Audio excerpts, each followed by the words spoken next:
Usa sa duha ka masuspisadong tulisan sa taxi driver nga gingong miabis sa dila nini na ilhanas kapulisan. Samtang ang Pangulo sa City Tuda morekomendar sa mga taxi operators sa Talisay City nga mubutang og warning device sa mga taxi unit. Ang report ni February Dumamo.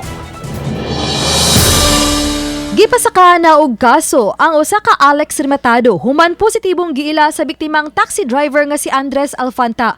Gingong si Rematado ang tapad sa biktima og mitiun og armas. Samtang padayon pa nga giila ang kauban niini nga miabis sa dila sa biktima.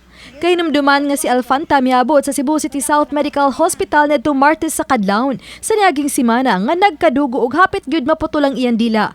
Hinuon successful na operation niini naadtong Miyerkules. If you base it doon sa naging actions niya, kasi hold up, pera lang naman kailangan niya, ginawa niya. So, yeah, there's a probability na medyo hardened ito. But we'll look into that. Samtang morekomendar si Joy Tumulak, Pangulo sa City Toda sa mga taxi operator o sa mga PUJ operator nga butangan og emergency warning device ang ilang mga sakyanan aron makatabang kun biktimahon ang ilang mga driver.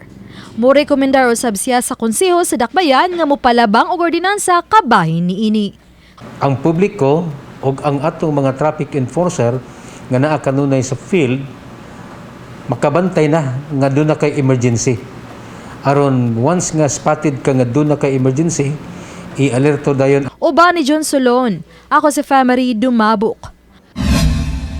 Balitang Bisdak.